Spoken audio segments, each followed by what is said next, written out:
उधर नवाब जेल में रो रहा था, इधर रिश्तेदार की बुलडोजर देख हालत बिगड़ गए। लड़की के साथ गलत का आरोपी नवाब फिर रिश्तेदार के घर क्यों चला बुलडोजर? क्या नवाब के भाई की तरह रिश्तेदार भी था पाप में शामिल? खोली बहुत बड़ी पोल। कन्नौज की जेल में जब नवाब सिंह यादव माथा पीट रहा था तब 22 अगस्त की सुबह उसका एक रिश्तेदार, जिसने इस गलत काम में उसका कोई साथ नहीं दिया, उसके घर अचानक से बुलडोजर पहुंच गया। कन्नौज जिले के ठठिया इलाके के बल्लापुर गांव की तस्वीरें, जहां नवाब सिंह यादव का रिश्तेदार बाके बिहारी के नाम से कोल्ड स्टोरेज चला रहा था। अब इसके अंदर पुलिस को क्या मिला कि बुलडोजर चला दिया, ये बताएं। उससे पहले आप ये तस्वीरें देख लीजिए। नीले रंग के गेट और बाउंड्री को कैसे 20 सेकंड के भीतर बुलडोजर उखाड़ फेंकता है। लेकिन सवाल ये था कि इसकी गलती क्या थी। तो बुलडोजर लेकर पहुंचे अधिकारी बताते हैं कि 10 तारीख को इन्हें नोटिस दिया गया था और अब हमने अवैध कब्जे वाली जमीन पर बुलडोजर चलाया है। ये शिकायत आई थी, पहले भी आई थी। पहले भी लेखपाल इनको 2 बार कहा था हटाने के लिए अवैध कब्जा।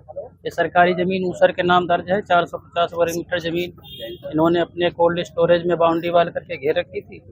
10 तारीख को मेरे द्वारा नोटिस दिया गया था कि अवैध कब्जा 7 दिन के अंदर हटा लें। 7 दिन के द्वारा अंदर इसको कब्जा नहीं हटाया गया, इसलिए आज बलपूर्वक इसको अवैध कब्जा हटाया जा रहा है। कितनी जमीन अवैध निकली है इस कोल्ड स्टोरेज? 450 वर्ग मीटर। तो वो सारी आज गिराई जा रही है। हाँ, उस पर जो बाउंड्री वाल बनी थी उसको गिराया जा रहा है। हालांकि बात सिर्फ यही खत्म नहीं होती, बल्कि कहा यह भी जा रहा है कि कोल्ड स्टोरेज कागजों में भरे अरविंद पुत्र राजा राम के नाम से था, लेकिन इसमें पैसा नवाब सिंह यादव का भी लगा था। नवाब सिंह यादव जो करीब 300 करोड़ की संपत्ति का मालिक है, जिसके नाम कई होटल और जमीनें, जिसे इलाके के कुछ लोग भूमाफिया भी कहते हैं, उसने दूसरों के नाम पर कई ऐसी संपत्तियां बनाई जिसका पता सरकार लगवा रही है और उस पर तगड़ा एक्शन हो सकता है। ऐसी कई संपत्तियों पर बाबा का बुलडोजर गरज सकता है।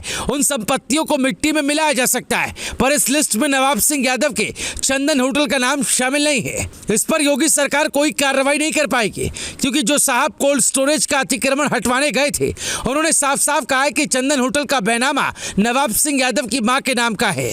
आपके क्षेत्र में और भी कोई ऐसी जमीन है जो चिन्हित की गई है, जो नवाब सिंह प्रकरण से जुड़ी हुई जमीन है? नहीं है, उनका चंदन होटल है, लेकिन उसमें उनके माँ के नाम जमीन है, बैनामा है। तो भी उसकी जांच ऐसी कोई नहीं आई है कि उसमें कोई अवैध कब्जा या कोई ऐसी तरह की बात है।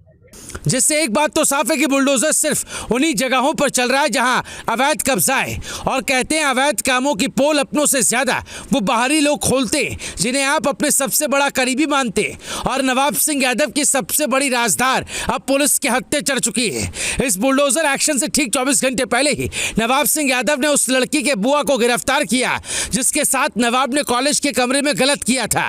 बुआ ने गिरफ्तारी के बाद ही नवाब की पहली पोल पट्टी खोल दिए और कहा कि नवाब सिंह यादव का भाई इस पूरे केस को दबाने की कोशिश कर रहा था। वो पैसे देने को तैयार था, इसीलिए मैं अंडरग्राउंड हो गई थी। करीब 5 साल से मेरे और नवाब सिंह यादव के बीच संबंध थे।